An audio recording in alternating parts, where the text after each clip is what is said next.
পাকিস্তান আফগানিস্তানে হামলা চালিয়েছে সম্প্রতি। মুসলিম দুই দেশের মধ্যে এমন উত্তেজনাকে কিভাবে দেখছেন? এটা কি মুসলিমদের মধ্যে ফাটল ধরানোর নিশানা কিনা?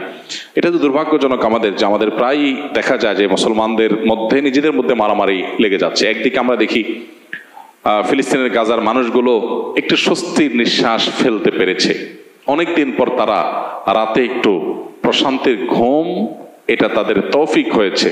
গোটা পৃথিবীর শান্তিকামী মানুষেরা এটাতে পরিতৃপ্ত। একটা জায়গাকে রীতিমতো জাহান্নামে পরিণত করা, মানুষের জীবনকে সম্পূর্ণ তছনছ করে দেওয়ার এই জুলুম হঠাৎ করে বন্ধ হওয়ার বা এই জুলুম থামার একটা উপক্রম বা উপায় যখন, সম্ভাবনা যখন বের হয়েছে এবং কিছুটা যখন মানুষ স্বস্তির নিঃশ্বাস ফেলছে, যুদ্ধবিরতি পথে যখন কিছুটা অগ্রসর হয়েছে, তখন গোটা পৃথিবীর মানুষ প্রশান্তি পেয়েছে। আমরা দোয়া করি আল্লাহ তাআলা গাজাবাসীর এই স্বস্তি, তাদের এই শান্তির ঘুমকে আল্লাহ তাআলা চিরস্থায়ী করে দিন এবং গোটা পৃথিবীর সমস্ত মানুষের সমস্ত কষ্ট দূর করে দিন, জালেমদেরকে আল্লাহ তাআলা থামিয়ে দিন, আমরা দোয়া করি। কিন্তু সেই সাথে এই যে দুটি মুসলিম দেশ তারা একে অন্যের উপর হামলা করেছে, এটাও দুর্ভাগ্যজনক। এটা বন্ধ হওয়া উচিত। আমরা মুসলিমদেরকে একজনকে অন্যজনের উপরে চড়াও করে দিয়েই ইসলাম এবং মুসলমানদের শত্রুরা তাদের টার্গেটগুলোকে পূরণ করছে। এটা দুর্ভাগ্যজনক বাস্তবতা।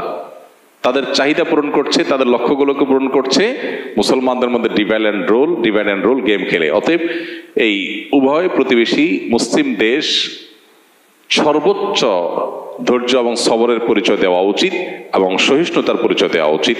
আল্লাহ রাব্বুল আলামিন এই উত্তেজনা দূর করে দিন এবং মুসলিম মিল্লাতের জন্য ক্ষতিকর সমস্ত পদক্ষেপ থেকে সবাইকে বিরত থাকার তৌফিক দান করুন।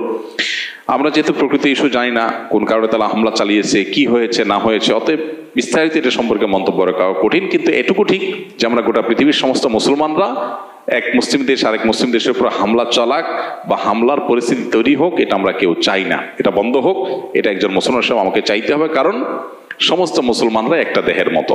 অতএব এক অংশ আক্রান্ত হলে অন্য অংশ কষ্ট অনুভব করবে, আমরা সেই কষ্ট অনুভব করব। সেই জায়গা থেকে এটাকে অবশ্যই একজন মুসলমান হিসাবে আমরা বন্ধ হোক সেটা চাই। পাকিস্তানের এক ব্যক্তি বোবা মানুষদের মুখে হাতে আঙ্গুল প্রবেশ করিয়ে তেলাওয়াত করলে বোবা মানুষ কথা বলতে শুরু করে। ইসলামে এই ধরনের চিকিৎসার সত্যতা কেমন জানতে চাই। এটা তো পাকিস্তানের নামে যতটুকু জানি এটা এক অ্যারাবিয়ান। যাই হোক, এক অ্যারাবিয়ানের ভিডিও দেখেছি। পাকিস্তানের এরকম কেউ থাকতে পারে, আমি জানি না। প্রথম কথা হলো যে আল্লাহর কালাম দ্বারায় চিকিৎসা গ্রহণ করার নির্দেশনা আল্লাহ কোরআনে দিয়েছেন।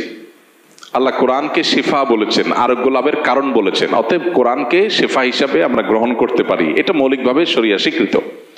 কিন্তু কোন ব্যক্তি বিশেষ তিনি তেলাওয়াত করে বিশেষ কোনো পদ্ধতিতে তেলাওয়াতের মাধ্যমে ট্রিটমেন্ট করে যদি রোগী ভালো হয়, তাহলে তার কোনো সিক্রেট আছে কিনা, কোনো রহস্য আছে কিনা, ভালো বা মন্দ কোনো দিক আছে কিনা, কোনো কারসাজি আছে কিনা, কোনো এটা সাজানো কিছু কিনা, সেগুলো আল্লাহ তাআলা ভালো জানেন। আমি পার্টিকুলার কোনো কেস না জেনে মন্তব্য করতে পারবো না এটা ভণ্ডামি অথবা এটা সঠিক।